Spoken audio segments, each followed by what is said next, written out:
Welcome at the second IGNITIATE podcast. My name is Olaf de Rooij. I'm owner of a B2B telemarketing agency from the Netherlands. It's called IGNITIATE. We specialize in building growth strategies, executing outbound cold calling campaigns, and we generate qualified sales appointments for SaaS and tech companies in Europe. The goal of this podcast is to explore the depths of automation, AI, and how it impacts B2B businesses and their sales departments. What you're going to learn in this podcast is how you can incorporate automation and AI in your business. Secondly, how you can stay ahead of your competition by implementing tooling, but also you can learn what are the newest developments now and for the future, so you can stay ahead of the curve. By my side is Martin of Lumina Studio. He's a specialist at AI, automation, and marketing. And he's going to tell us a little bit more about the past developments, new developments, and how to stay ahead. Welcome, Martin. Thank you, Olaf. Thank you for the warm introduction. And as you said, I'm Martin. I'm the tech lead and co-founder at Lumina Studio Marketing, and I'm a specialist in AI marketing and sales automation. And I'm here to share a little bit about the newest developments, how AI and automation is changing, and how it can help sales and B2B teams improve, scale, and stay ahead of the curve. Amazing, man. Thank you so much for joining the podcast. The reason why I invited you is, very clear. You help me with automating my business. You save me, I think, 2 hours per week at least. It helps me to be more efficient within my firm so that we can really help our clients, our growth partners, help them grow. So for the noobs or for people unfamiliar with automation, can you maybe shed some light on what automation is and also how it can positively impact your sales department? Yeah. So automation as a concept is nothing new. It has been out there for decades now and is being implemented in manufacturing and many other industries. What is happening with automation right now is that it's becoming way more democratized. Yeah. Because of all the development with AI and no-code tools, it's becoming much easier for everyday people without a technical background to run all these automations themselves at home even. And automation as a concept is again something simple. In the context of business, it's basically about connecting different tools and different platforms. For example, your email and maybe a Google Sheet, and making them work together in a way that they can do part of your work for you, and this way save you time. Yeah, nice. So how did that come about for you? Because I found you through LinkedIn. We did a nice link. We reached out to each other just naturally. You pitched me, and I loved it because I always love to receive either cold calls or LinkedIn DMs. I'm a sales guy like that. So how did that turn into like making it a business? Because you have to start somewhere, right? Yeah. So 3 years ago, almost 4 years ago now, I was working as an intern in traditional marketing for an American e-commerce company. And for those of you who have worked as marketing interns or any other type of intern, you know that you are given the shittiest tasks, basically. So for me, it was basically doing a lot of repetitive work, copy-pasting data, sending all those manual emails that are super boring. And I started researching because I thought there has to be a way that you can make this faster, save yourself some time. Yeah. And AI was already a thing. And I found out about some easy automation platforms, and I proposed it to my manager, but they were not really interested because they were working like this for a long time.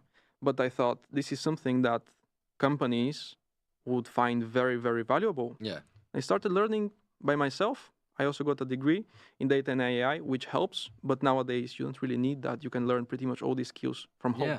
Yeah. Well, that's what interests me, right? Because you hear a lot of people saying, you should incorporate AI, and you should not be the last person in the world to start using it. You should really automate everything in the business. How do you look at that? Because there are so many solutions, right? Like we have Zapier, we have N8N, we have Make, we have so many tools. Like it's crazy.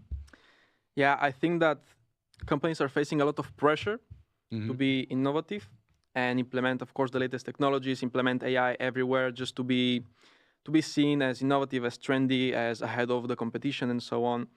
But there is a very big difference between using AI strategically for your business to scale faster and using AI to seem like you're being innovative and you're scaling faster. There's a very big difference there. Well, that's what I often see now on websites of B2B companies, SaaS companies. Not to hate, by the way.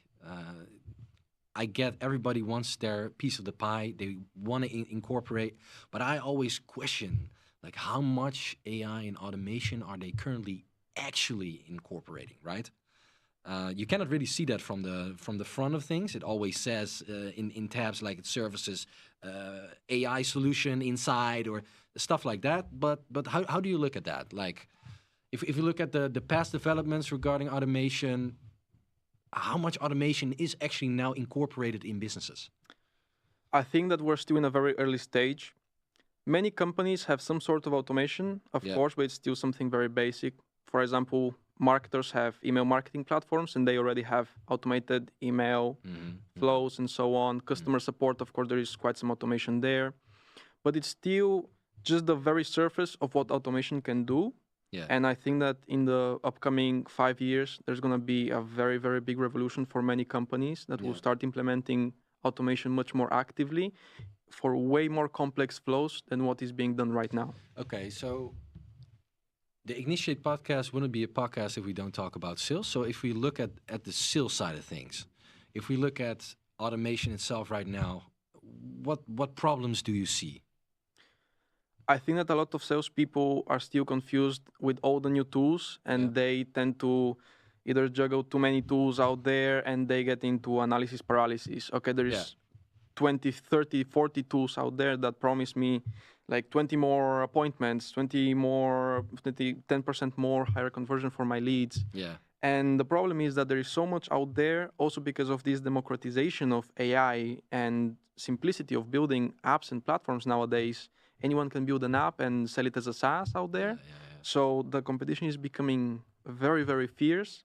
And this means that there is AI tools and AI platforms everywhere now. So it becomes much harder for everyday salespeople to know exactly what they should use.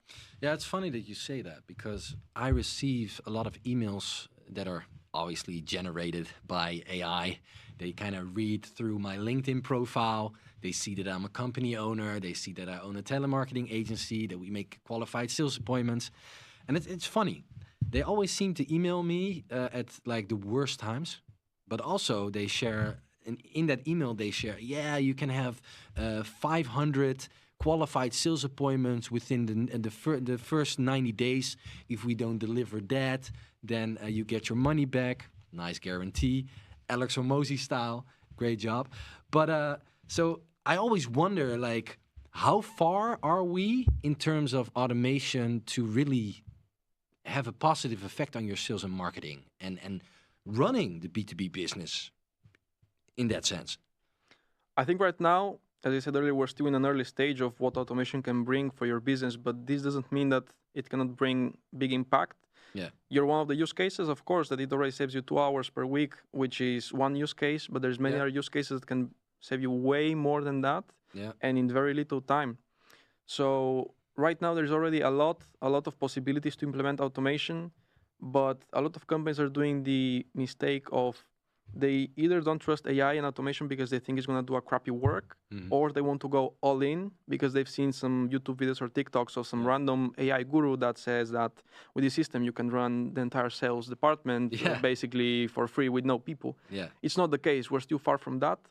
And right now the golden point is implementing automation and AI strategically for certain tasks and certain workflows where AI can bring the value, but not in replacing an entire department. That's not going to happen anytime soon. No. Okay, so I fully agree.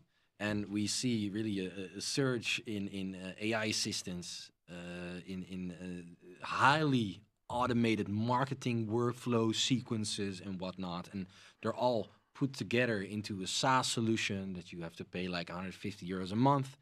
I always wonder, what do you really get from it? Does it really do everything it says on the front page and within the services tab that you click on and see the details? So that's something that I always question. Okay, that sounds good. And in terms of sales, what do you how do you think that automation and AI impacts sales anyway? I believe that AI has an impact on sales from the point of view that right now AI can do part of your work as a salesperson. It can, for example, as it is your case, manage some data, lead information, and distribute it in a more efficient way. So this way you have more time to build better relationships with your leads, with your clients and the people. Yeah. Because I believe that sales is a lot about personal connection. Yeah. You want to feel that you match with that person and you want to work with that person. And AI and automation can give you more time for that. AI can, for example, go and do some research about that lead so you know how to approach that person better. Yeah. But not much more than that. Yeah. Because sales is really human focused and it should stay like this because humans want to have human connections. They want to buy from people. They don't want to buy from AI chatbots. Yeah, it's funny that you say that. You know, a lot of people talk about connection, and they talk about communicating with each other as human beings, right? And they really say that that's the fundament of a healthy relationship between two B2B businesses. And I always find that very interesting because they state it, but it's common. What I'm trying to say here is that being in connection with each other, that's something what is already happening and has been happening since we were here on this earth. We in a way always communicated with each other. And what I personally see happening, if I look at it from my perspective, is that through the presence of AI and automation, communicating with each other, trusting each other, is kind of slowly fading away. And that's something that really bothers me as a company owner, B2B business owner myself, right? So how do you think that that's gonna impact us as human beings even more when we're in a state where we want to really adopt no-code platforms, SaaS solutions, and stuff like that? What are your thoughts? Then right now, AI can definitely not replace that human connection between people. Yeah. But it's something I also want to ask you. Right now, of course, as a salesperson, you talk person to person, and people value that human connection. Yeah. But maybe in 10 or 20 years, might not be this way. No. Because human-to-human connections, of course, are still not perfect and are not the most efficient. No. So right now, most people still value connecting with a human and not with a bot. Yeah. But maybe for those very busy people and business people in 10 or 20 years, if they really value efficiency, maybe they will actually prefer to talk to a bot if it's going to save them 10 minutes rather than talking to a human, or if it can give them faster answer to their questions. Yeah. Maybe they would prefer talking to a bot if it offers them better flexibility and efficiency. What do you think about that? Yeah, well, it's a good point. I've really been thinking about it because obviously we do cold calling, right? And we value human interaction with companies. Well, we do that every single day. Matter of fact, my telemarketers are calling for our growth partners right now as we speak. So what I think about it is this way. I think at a certain point there will be a moment where there will be bots that represent a company. And these bots will interact with each other and ask each other questions and see if there is a specific problem. Like what we do when we have a normal conversation during a phone call, right? I think that will most likely happen. But the question is that what all companies within the Netherlands would want? That kind of interaction between the companies. If it was me, I would not prefer that way. I would still want to invest my precious time into someone else and the company they represent. But what I think is that bots will take over. They will do the first initial contact. And based on that, if the bot says, hey, this guy is safe, this guy is good, this bot is smart as hell. You can set an appointment. And then I would love to see that they would call me and our company to call the person responsible and then set a meeting. I think that's something that I would love to see. And what I think will happen is that voice agents might take over or AI assistants might take over and do the work. But some people, some companies will still want to rely on human interaction and a regular phone call. So I don't think I'm necessarily in danger. Yeah, I think, for example, AI agents and AI bots and so on at some point could, for example, look at your inbox with all the cold emails that you receive. Yeah. Because also, I don't want to say that all cold emails are bad, because some of those emails, if you read them through, they might actually help your business in a way. Yeah. But of course, you receive tons of emails from other agencies selling you tools and so on. Yeah. Maybe from 100 emails, maybe 1 or 2 of those are actually interesting for you. And the same is for me. But of course, we're not going to spend like 1 hour maybe reading through 100 emails and see if any of those are interesting. Maybe at some point, those chatbots can filter all that content, see, this is actually interesting for my business, because the agents and the bots are going to have all the data about your company. They're going to know the current state. Yeah. They can analyze, because they're very good at that. Yeah. And they can think, okay, can this be interesting for my human here? Shall I actually tell him? And maybe that would be a very interesting use case. That's so funny that you say that, for my human here, right? Yeah. That's the interaction that's going to happen between AI and humans, matter of fact. Interesting. So basically what you say is like you have an AI bot, an assistant, maybe like, I'm not sure if you know that paperclip that they used to have in Microsoft. There was this little paperclip that gave you all these tips and hints about what you could do in Word or in your mail client, your Microsoft Mail client, right? And it gave all these tips. And that was the first time that I actually came across, hey, this is a little assistant out there that gives you tips. Obviously, he didn't know anything about you. It was just a script. But that was the first time I actually thought, maybe here is like a sort of assistant coming. And that could have been the time that I should have invested in setting up an AI assistant in the early days, which might have not even caught fire in that sense, because AI didn't really, wasn't really a buzzword, right? I really noticed that the past 4 years, was like really like the come up of AI. We also saw that during the cryptocurrency market, where AI companies were like mushrooms popping out of the ground. But now that we talk about AI automation and sales, do you still then think that we have salespeople in the next 5 years? What do you think? Or the next 10 years, 15 years? Where do you see that going? I think that we will still have salespeople, because again of that human connection. Yeah. And AI is not good at everything. AI is good with data. AI can be more or less good with predicting and so on.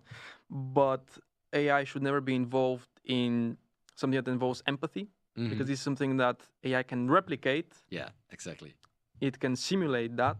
It cannot have it. No. So as a salesperson, you also have to empathize with your clients, with the people you're talking to. You have to understand their problems, their fears. And AI is becoming very good at simulating that, but it's not actually empathizing, because it's just a bunch of code.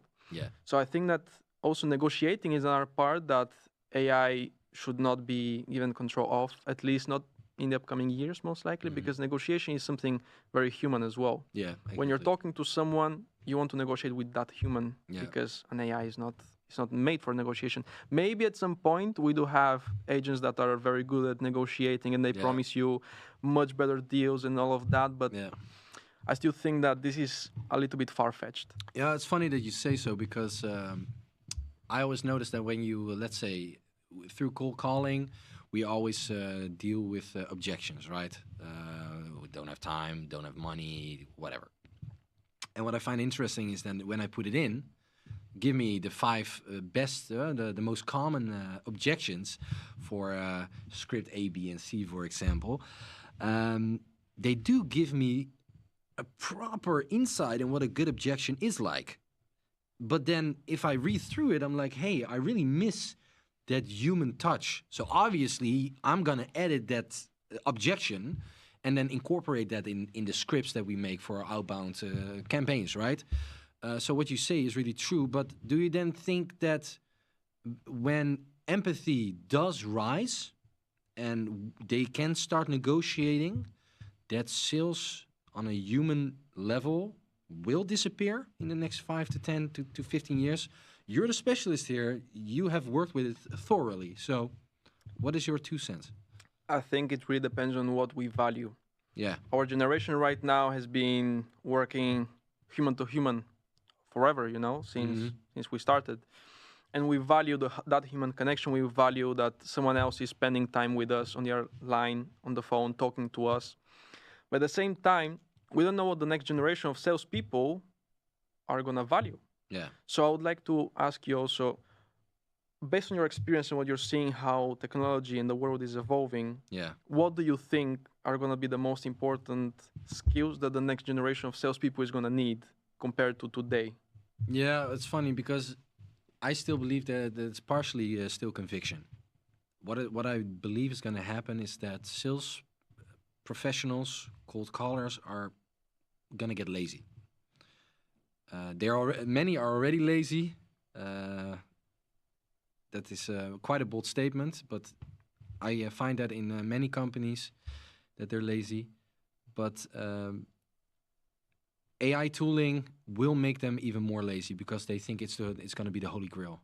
They don't have to, they don't have to do certain things within the whole sales process any longer. Obviously, an automatic email will work.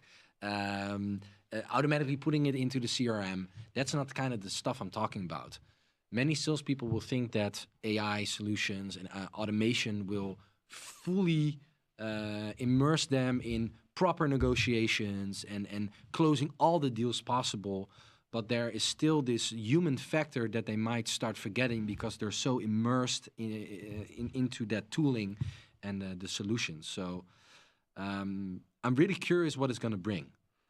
It's really curious. So if we, for example, if we look at my process of getting new growth partners on board, I still do most of my processes still manual. Because I really love to do so. I can save a lot of time, but I actually enjoy the process, right? So obviously I can enhance most of it, but I will not want to forget to maintain the human interaction, to do the negotiation, and to not have all AI and automation tooling to take over my work.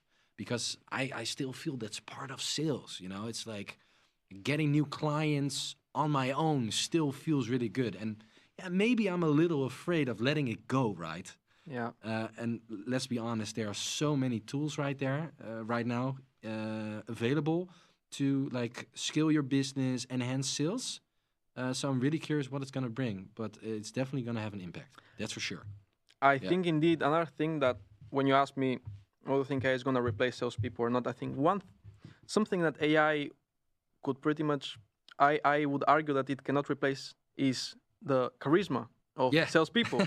Yeah, nice. You as a salesperson, you speak very good. And Thanks. I think that every salesperson should be able to speak, should speak well, should speak with charisma, You don't want someone that speaks like a bot, like, hey, blah, blah, blah, blah. Yeah. You want someone that can speak good, that can speak quickly, efficiently. You can understand him well. You can make a joke sometimes because in these moments is when you build a closer relationship. Exactly. You don't want to talk to ChatGPT. ChatGPT has the charisma of an old boomer, basically. It cannot replicate the charisma of a good and experienced salesperson. Yeah. What I believe though is, of course, we're becoming more lazy indeed with AI, and I'm a prime victim of that as well. Me too, by the way. Me too, by the way. Yeah, and I think it's not something only in sales, but in general in the world. Yeah. Today, when I have to develop systems, or I have to change some code or something, maybe like last year, if it were like 1 year ago, I would still go through it manually and see, okay, maybe this should go like this. Nowadays, I'll just copy paste in ChatGPT, really fix this, and I would pull up TikTok, in the meantime. Because it's like this, if you have a tool that can do this for you, and it's gonna involve less, less time and effort for your brain, why would I do it myself when something else can do it for me? And I think this is unavoidable. I think that we cannot really avoid this completely, but we have to maintain a certain limit to that. Yeah. You have to remember that you are a professional and you earn your money because of your skills. Yeah. If your skills can be fully replaced by AI or a computer, you're worthless, Yeah. True. in a way. And that's a really interesting subject, and many podcasts have talked about it, right? Where do you see then companies progress in terms of AI and automation? And I've asked this before, but I will specify. Given the fact that there are so many different tools that almost do the same, what should they look out for? Like, when is an AI tool or a specific part of automation or automation itself, when is that the most valuable? Because I already hear like companies having like 10 AI tools that they invested in, and some bring them something, and for some barely any result, or it takes them even more time setting it up than incorporating it. Do you understand now why I say that I still love to do my sales process manually? Because I sometimes find it, I have tried so many tools, and yeah, it's too much time setting it up than actually using it and kind of enjoying the results. Like what you did for me, for example, with my appointments and the qualified sales appointments that come in, and it really helped tremendously. But I can understand that some companies are kind of like they refrain incorporating it because it's such a hassle. So where do you see that go in the next 4 or 5 years? I think it dates back again to the pressure that companies face to, be on top of like all the innovation and so on. But the idea here is that quality is more important than quantity. Yeah. You don't need to have 10 or 20 tools that can do like one specific thing here and there, because you have to think, is it worth for me spending the time and effort and resources, money on getting this tool and implementing this for this and that, and then do the same for 20 more tools? What I would suggest people that don't know where to get started is start with one simple thing Yeah. that is as brain dead as possible, copy pasting data on a Google Sheet from an email, something like that. Something very basic that you can do within a few days, and you know how to do it, or you know exactly how you want this to work. You have to be able to envision it, because another problem that companies have is that their processes are very messy. Yeah. I've worked with many companies that we want to automate this, we want to automate that, and then Yeah. I'm like, okay, can you explain a little bit how your current workflow is? Like, oh yeah, well this happened, and I think that, but then I have to ask, like, okay, you're not ready to automate yet, Yeah. because first of all, you have to be able to map your own workflow. Okay, what is happening? We receive the data from email, then we have to extract these specific things, put it on a Google Sheet, and then we have to forward this to my salesperson.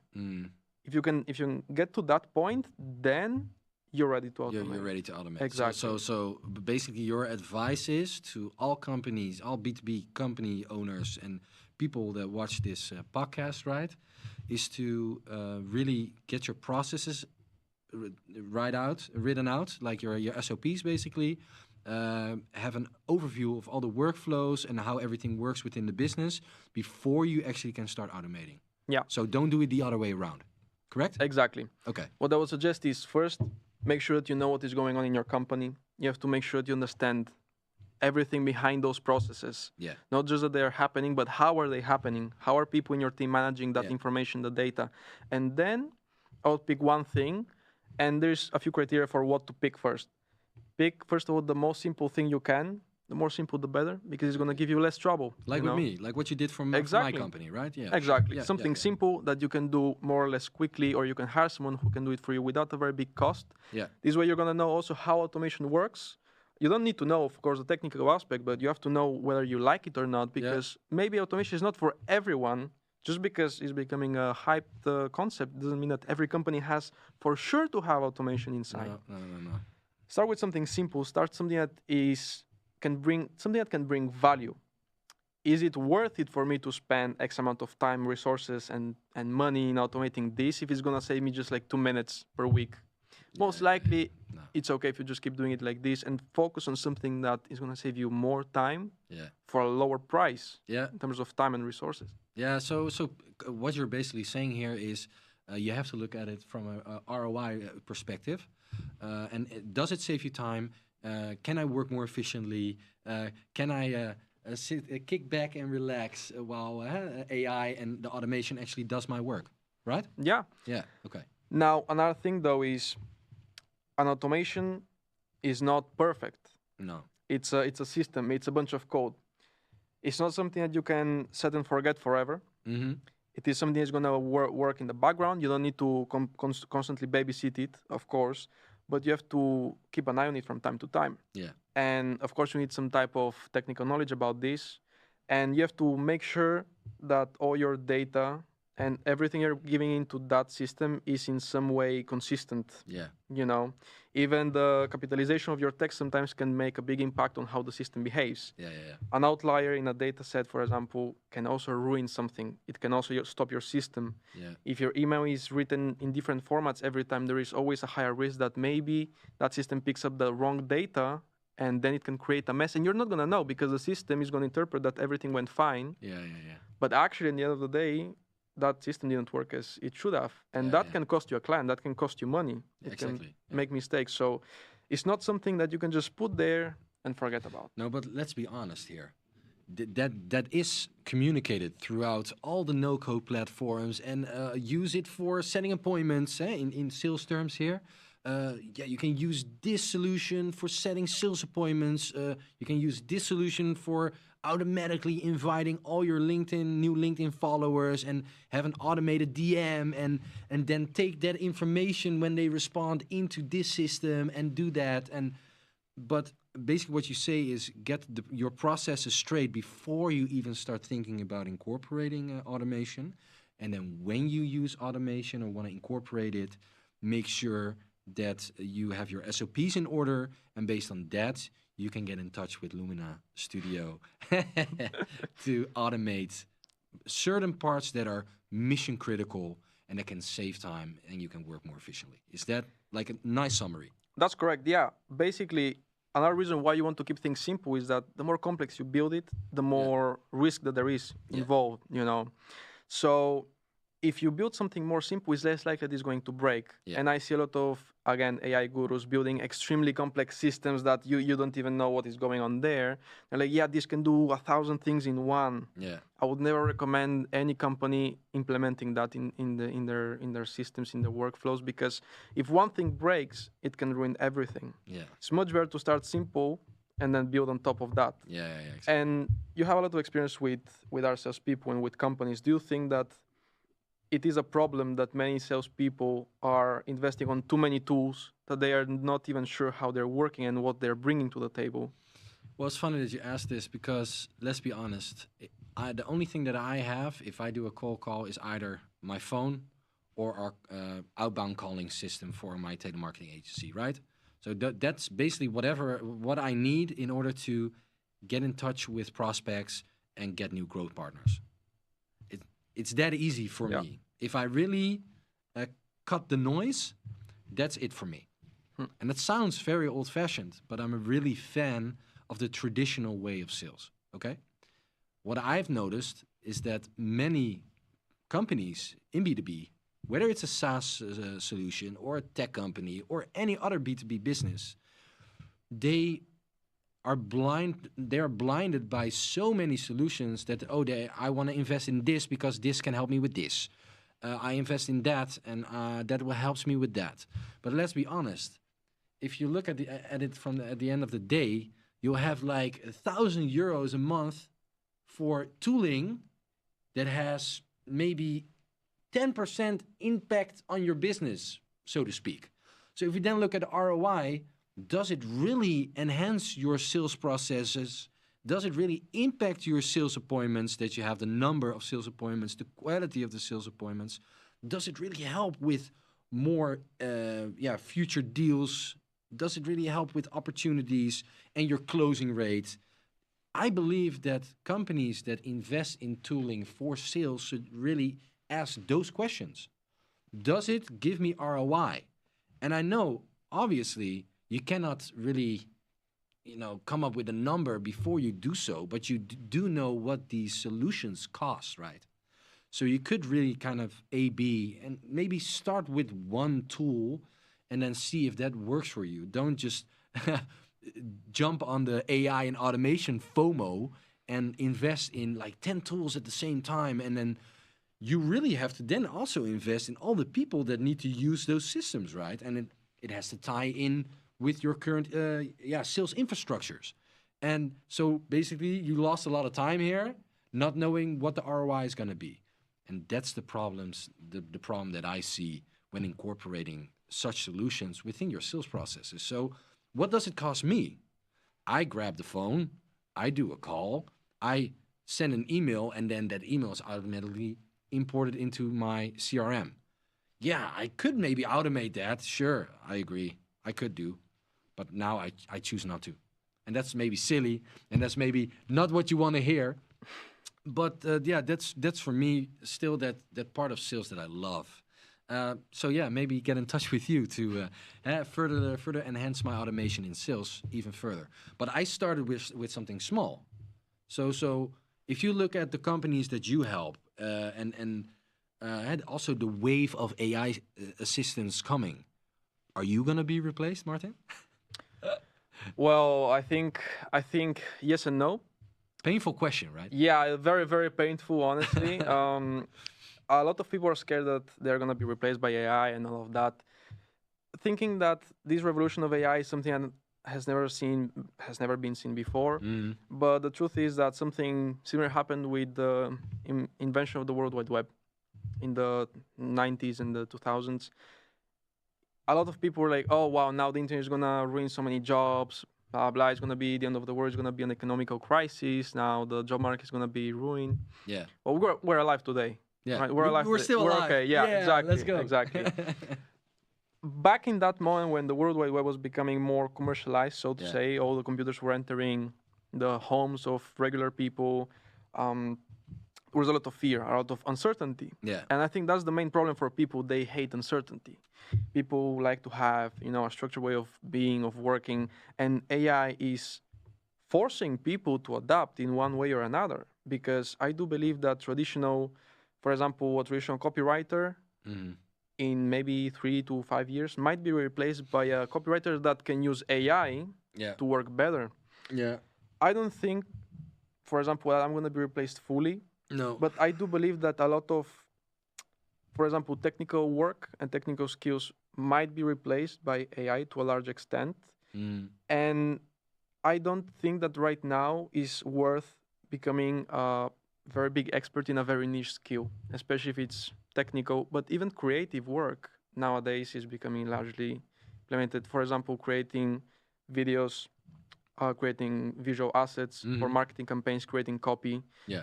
AI is entering more and more this field, and it's still not perfect, of course, but with the speed that these things are changing, maybe in 5 years, maybe there's no more copywriters that are going to write manual copy on a document and they're going to send it over, or there's going to be no more traditional designers that do fully manual art. But I do believe that we're going to have to implement AI at some point in one way or another. Yeah. But I don't think it's going to change or replace us fully. Do you then feel like it's kind of it's being forced upon us, or is it like maybe a good example for the viewers here? Like and subscribe, by the way. Do you think that the snowball effect of AI and automation is at its peak, or do you think that it's gonna get even more crazy? Also, given the fact that NVIDIA is pushing heavily on GPUs and the incorporation of AI in certain systems with quantum technology like popping up. Now we're also starting to talk about robotics. So for the stock investors, robotics is going to be the next big thing, I heard. What do you think if you compare it to the World Wide Web, and then we now have AI, and then we have robotics? What will be the final impact of it all? Are we going to be fully replaced? Are we just going to be sitting inside and not deal with sales anymore? What is going to happen, do you think? I do believe that maybe 10 years ahead of time, a company that right now needs 500 people to operate at its full capacity, maybe in 10 years is going to need 200 people. 500 people. That I do see happening, because we cannot lie that all these systems and technologies are working so fast. It's a fast pace, man. And It's this, crazy. in a way, also this gives a lot of power to also smaller companies, Yeah. because back in the past, like smaller companies would need to hire more employees to Mhm. scale for sure, because you could Yeah. not one person cannot do the work of 20 people. No, exactly. But right now, even now in our own situation, we started as 2 people. For us to scale a company with 2 people would have been pretty much impossible. I don't think I would be here today if it was not for AI, Yeah. because I knew from the very beginning how to automate strategic work for my own company, Yeah. how to implement AI strategically Mm. to be able to work better and faster with limited time, like Yeah. everyone else. Yeah. Interesting. What I do see is, for example, an analogy that if the dog is the best friend of a man, Yeah. AI is going to be the best friend of the business person, Exactly. you know? Yeah. Yeah. That's what I feel too, and that was my question too, because we're always talking about the past few months and weeks. I hear everybody talking about, yeah, I need an AI assistant. Well, one of my neighbors, she is still a managing partner assistant or an executive assistant for a managing partner within a law firm.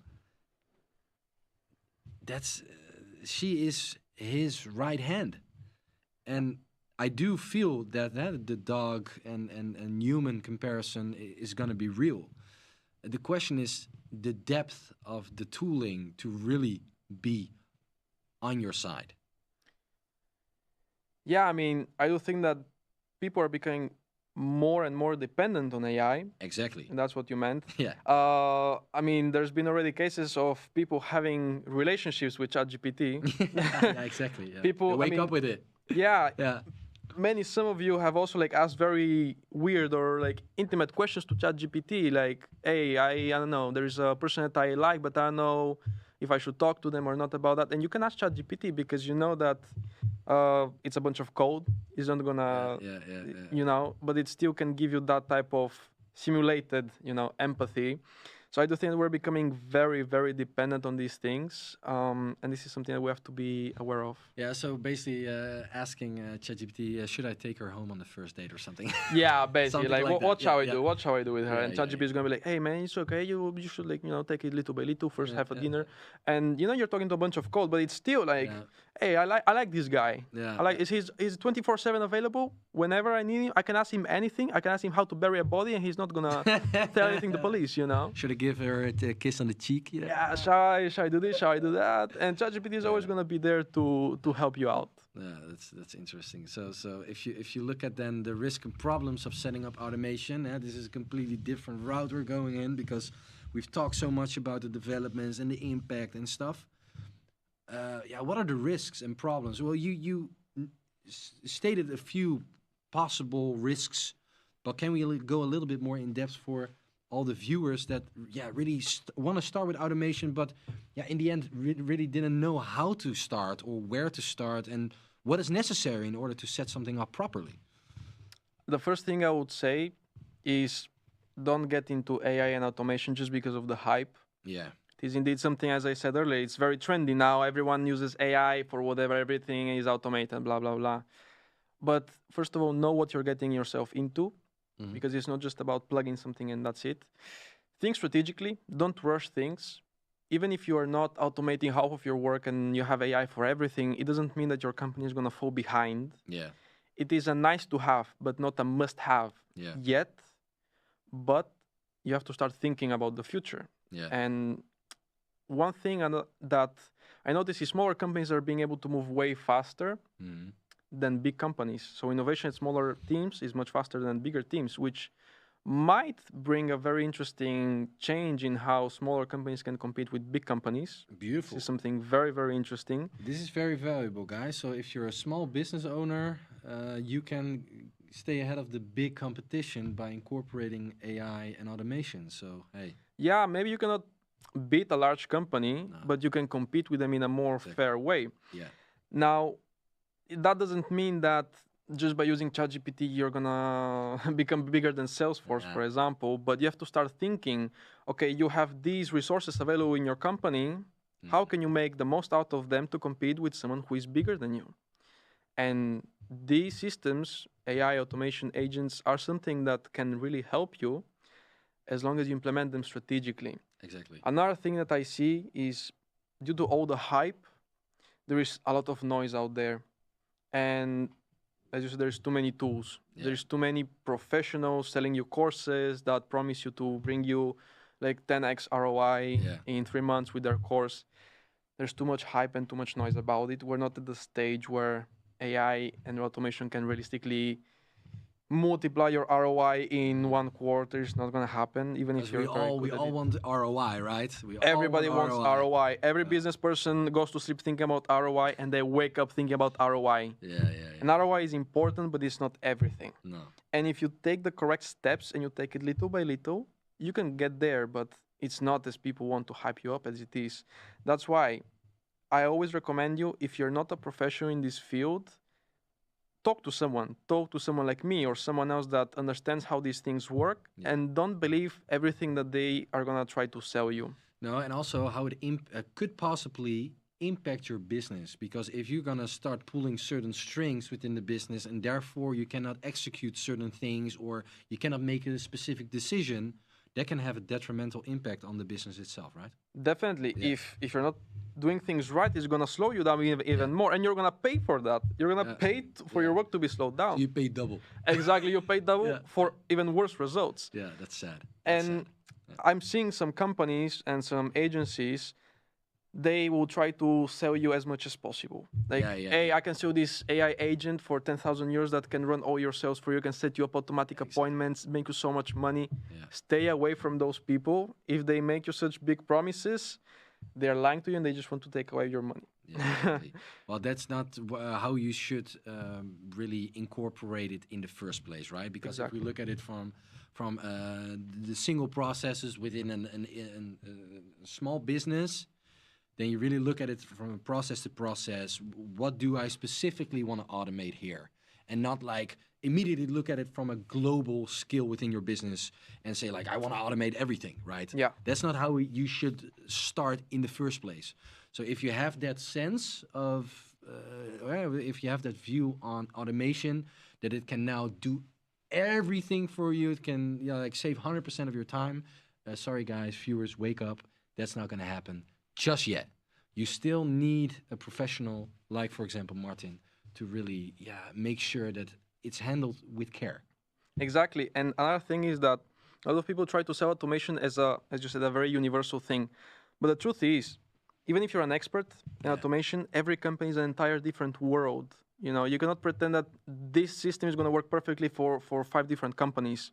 And for me, when I work with a client, with a company, first I have to understand the company itself. I have to ask questions. I have to see what is going on there before I can tell them, okay, we should do this or we should do that. Yeah, exactly. So anyone that is trying to push you like the biggest possible contract to sign for the biggest, craziest system that they've sold to 20 other companies, stay away from that. You're getting yourself into very big risks there.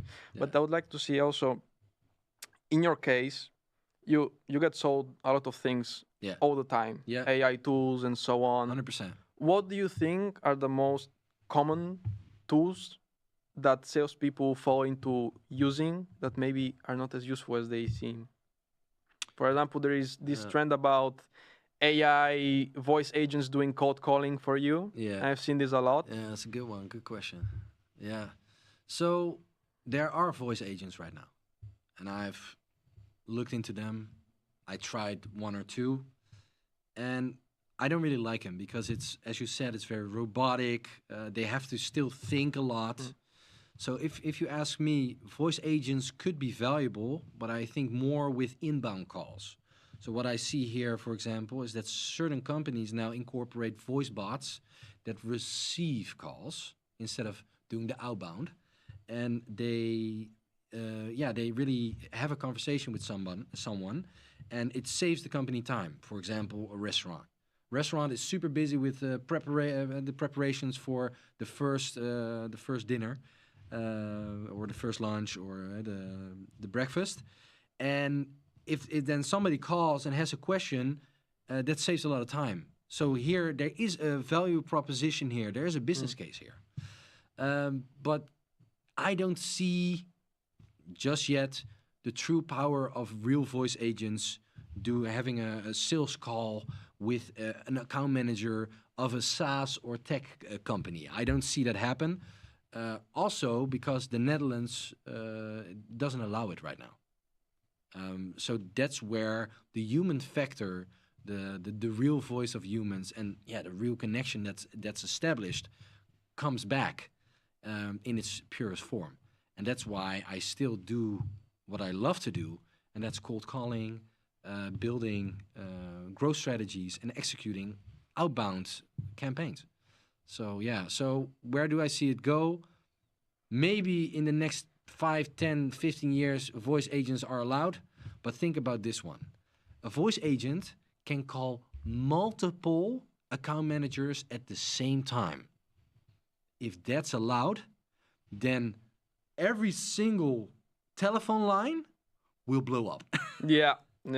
Think about that. So you have like 100 companies calling 100 account managers at the same time. And it can do the sales call at the very same time as all the other 99 calls. That's going to be a serious problem. And that's why I hope voice agents will never be allowed. Because it will, in a sense, it will really devalue the human connection that we used to have. So, yeah. What if voice agents become actually a thing and they can call 1,000 account managers at once? Yeah. Then what would happen is they would also develop another voice agent that would answer the phone of those account managers. Yeah. That is something that could happen.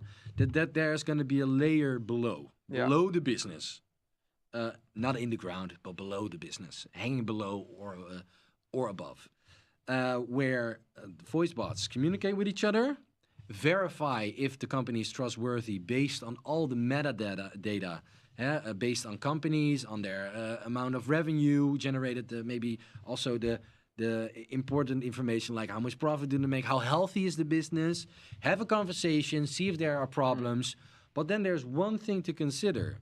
These companies, they need to share with their voice agent that they have a specific problem, right? So that is something very interesting to see, okay, what is going to be shared, and is that going to be part of AVG, GDPR, AVG, GDPR in the Netherlands, those, the compliance within the Netherlands. I'm very curious where that's going to go. I think at some point, maybe those agents might not even need to explicitly be told, we have this problem. No.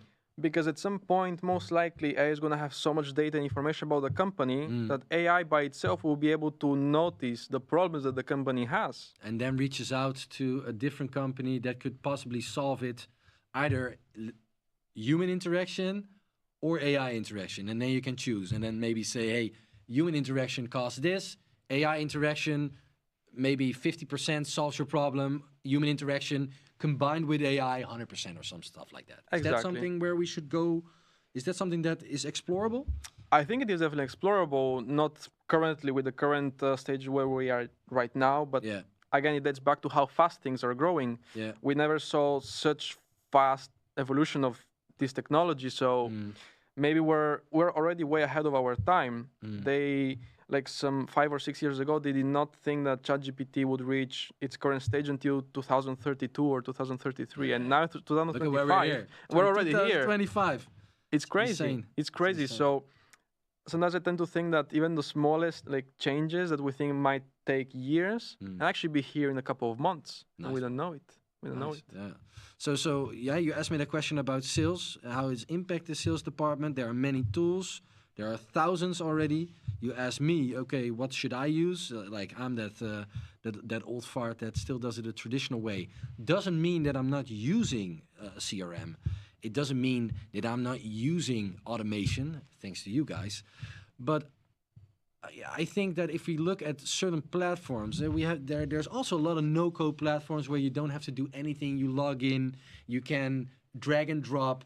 Where do you see that go? And is it actually really easy to use? Because it says no code, but is it easy to use? I would say right now as things are, if you have no idea whatsoever about how data works and how systems talk to each other, you cannot use it. Even the most simple platforms, it's not that easy. No.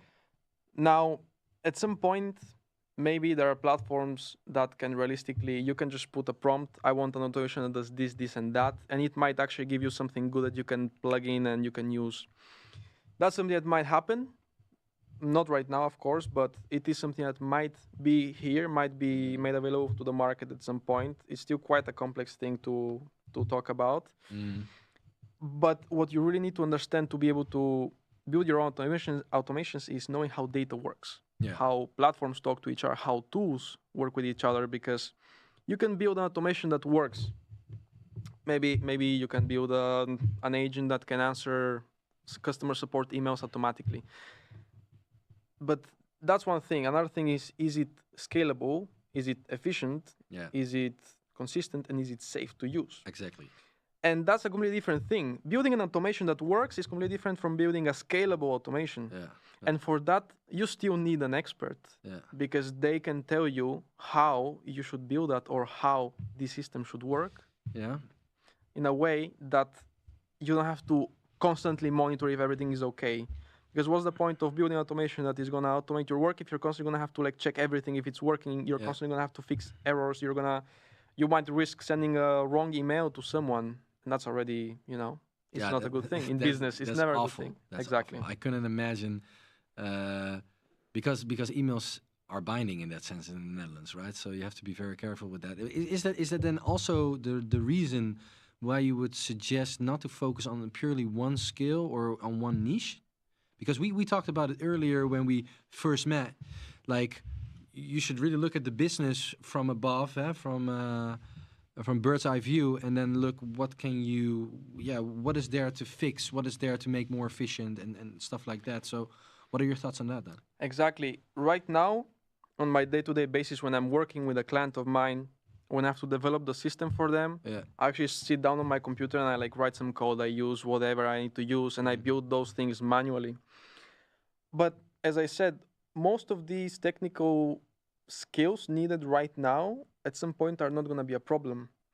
Right now, I still need to connect the tools myself in the back end. Exactly. But at some point, and I'm sure this is going to happen, you're going to be able to tell an AI, I want to connect to this. Let's say I want to connect to my email, and I want it to filter for all the emails that are about whatever, about my appointments for next week. It's going to make a perfect connection that is going to implement everything, is going to be active, already running.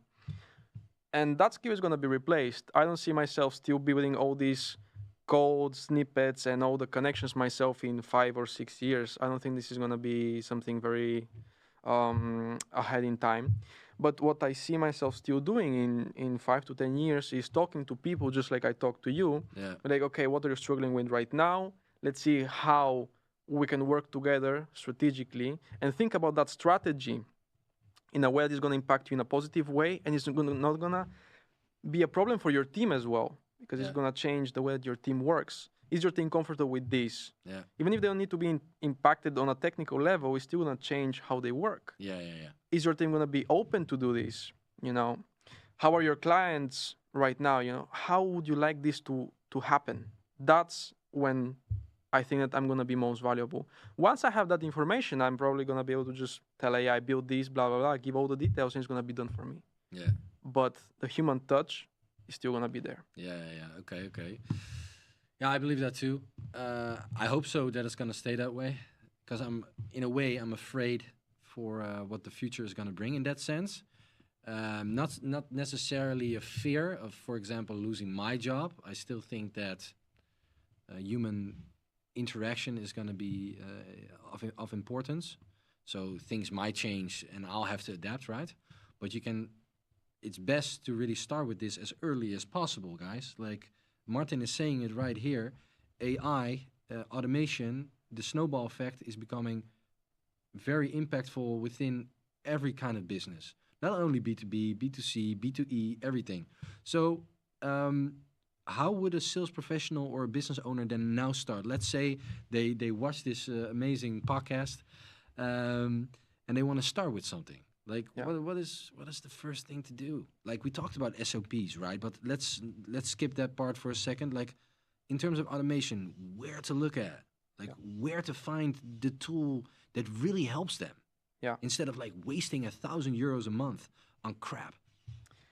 Before answering that question, I would like to ask you something as well, because before we started working together, you already, did some research about automation and so on. Yeah, I did. Yeah. But you did not really have a guidance on that. And maybe some people might see themselves reflected in this. Maybe they've tried already, they've seen how it works, or they've tried to explore a little bit. How was your experience navigating all the immense sea of all the automation possibilities and AI? Was it messy? Was it simple? How did you experience that? Yeah, beautiful question. I cannot. You should be sitting here. This is a great question. So I'm a really techie guy. For many that don't know me yet, I used to be an audio engineer, or at least I had the degree.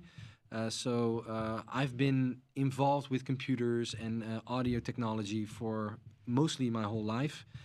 And for me, it was when I first heard AI, that was not on social media.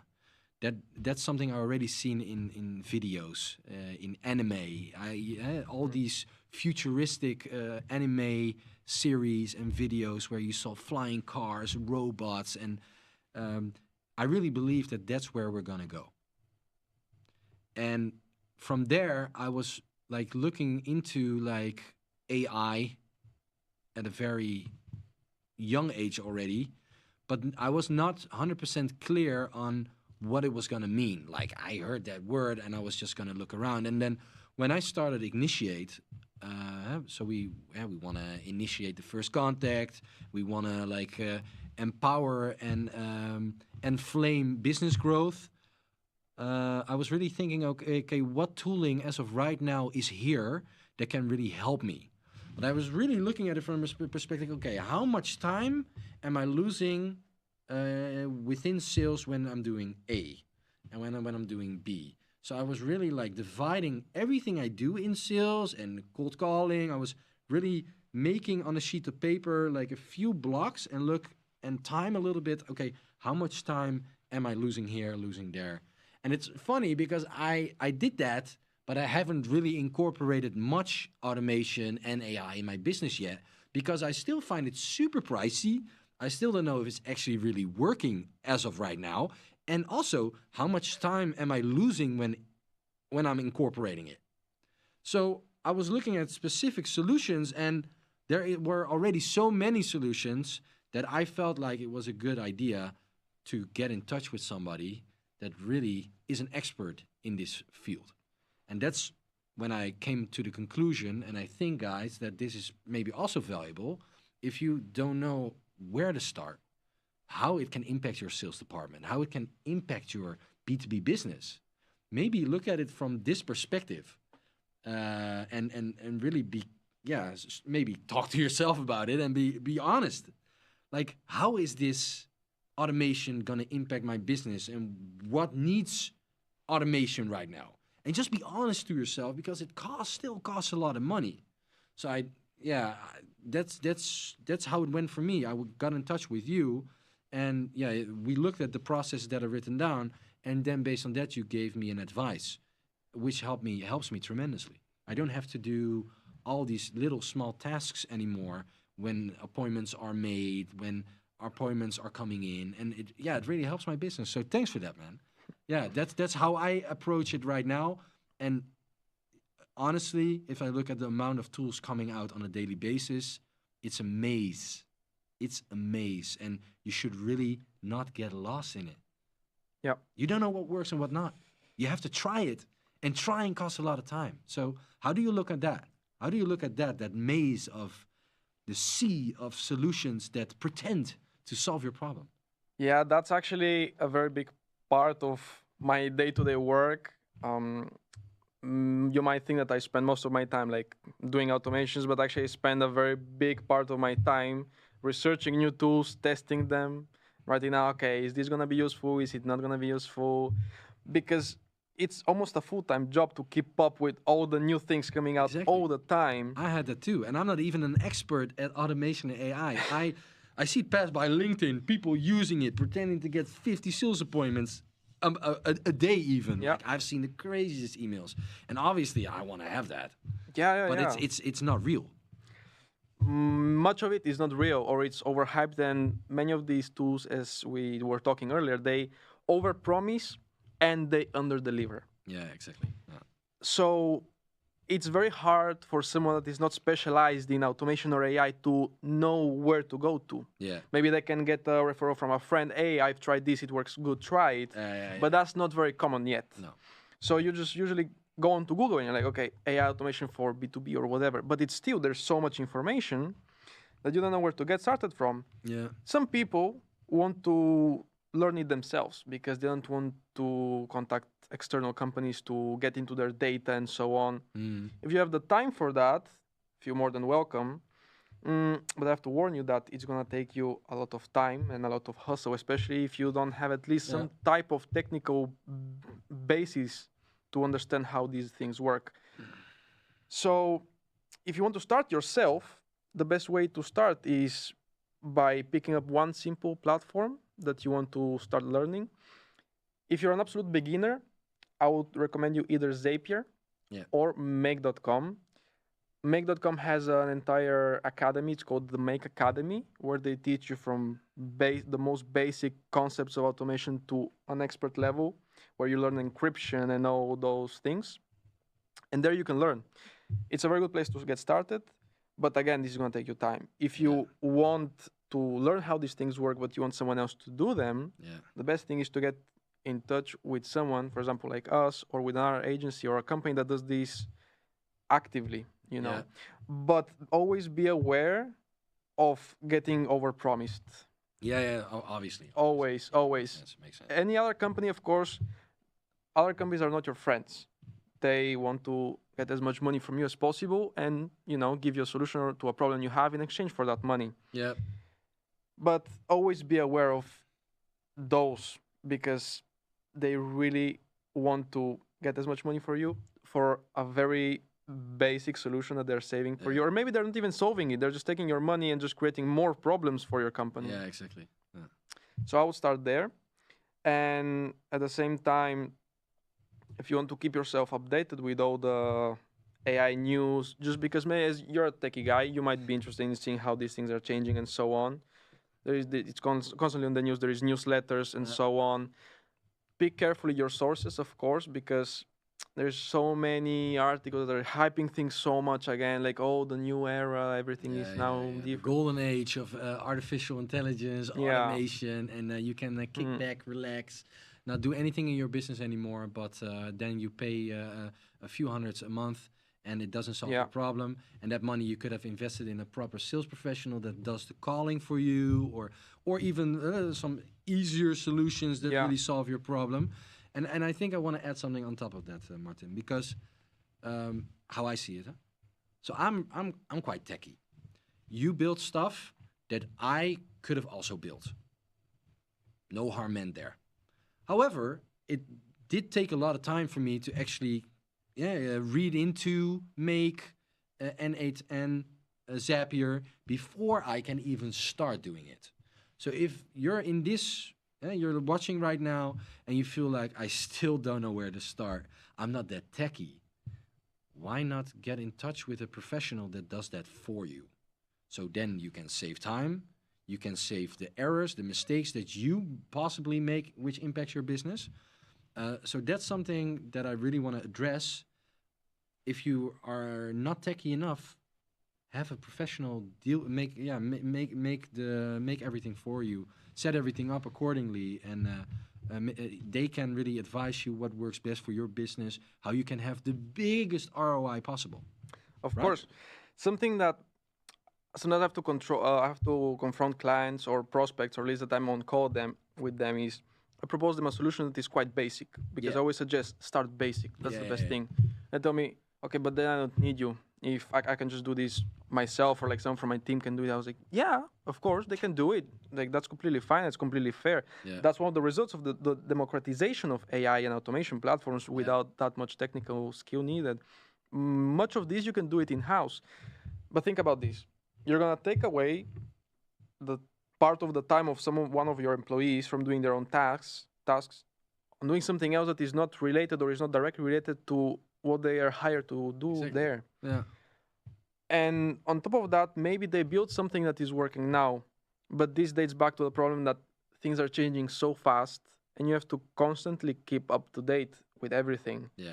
because things change. Your automation can be perfectly okay, but maybe one platform changes their regulations, their settings, or something small, and you have to go there and you have to fix that and update the automation again. And if you are not an expert in this, or if this is not your full-time job, or at least you're not experienced in this field, you're gonna have a lot of problems, a lot of time that you're gonna waste on doing this, a lot of headaches. Yeah. And at the end of the day, the time that you're saving without automation, you're spending it on Exactly, headaches. So exactly. is it worth, think about it, how much time and effort are you gonna spend on this automation? Okay, you might save up some money, Yeah. but that time is money in business. Yeah, 100%. So at the end of the day, depends. Well, and if we look at what you did for us, well, without going in further detail, some secret sauce is still in there, obviously. If I would have had to look up everything on Make and N8N and Zapier before I would actually start building, it would have, I think it would have taken me more than 24 hours. And if you then multiply that by your hourly rate, then I basically saved money. And I think that's, guys, really the best way to approach automation. Be honest to yourself and to the bank account of your business. Is this worth the investment? Right? Yeah. Okay, so you said to me that the first step is to really look at your current processes, look at your current workflows, look at what problems are currently arising within your business, and then based on that, you go either talk with a specialist like Lumina Studio, or you go find a solution that really can save you time, can help you work more efficient, and everything we discussed. Are there other things that people should look out for? Are there any things that is important to state towards our viewers? One thing maybe I want to mention is that many automation agencies, they tend to work with a business model that binds you to a monthly subscription with them. Yeah. Many companies want to avoid that because they don't want their systems to be in a way tied to an external agency. Yeah. And that's completely fair. That's why, for example, in our case, we built something for you, we gave it to you, and we're in no way tied. You don't have to pay any other type of subscription. And in your case, this is the best situation because it's quite a simple thing. Yeah. Doesn't need pretty much any, monitoring and so on. So you don't need to get attached to anyone else for this. Now, if you have multiple automations in place that are somewhat more complex, that's when being tied to a monthly plan or some type of ongoing subscription is more beneficial for you. Yeah. Because, as we said, these things need to be monitored, needs to be updated, fixed sometimes if there is some problems. And the money that you would spend on the subscription, usually they cover the maintenance of these things. Yeah. If you were to get it one time and that's it, then if you need someone else to fix it, they're gonna charge you like a double more expensive hourly rate just to look at it and maybe change, like just click one button, like just whoop. Yeah. Hey, that's 100 euros. 200 euros. You know. Problem solved. Yeah. Here is the invoice. Yeah. You know? Exactly. Yeah. Sure. So that's what we do. And I always try to be honest. I don't want people to be locked into any other company for if there is no need for that. No, exactly. Be careful with what contract you're signing with any business or with any type of platform as well, because you have to trust the data that they're going to have access to. Yeah. And most of these platforms like Make, Zapier, and N8N, they're completely safe. Those are safe and not that expensive. They're not that so expensive. So think that you can use Make.com even for free. You have Make.com for free and it's working. Yeah, it's working fine. Yeah. Actually, you bought the premium subscription? No, I did afterwards because we have more automations. More automations. Yeah. But for simple things, you can start for free.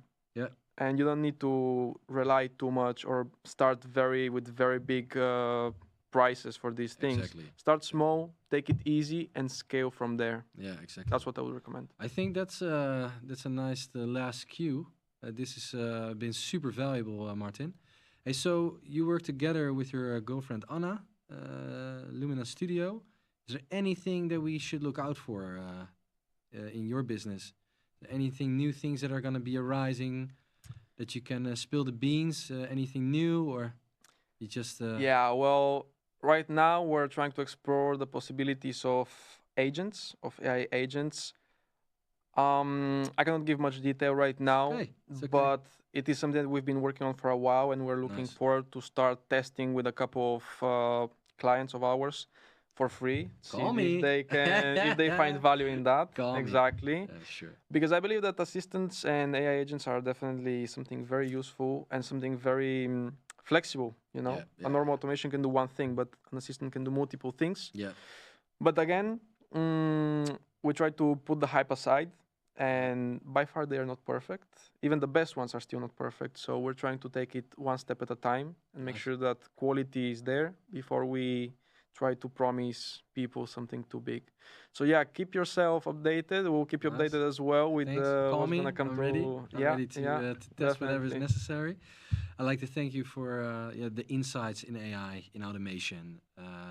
Thanks also for all the help in the past with automating my business. And yeah, to you guys, to the viewers, thank you so much for watching.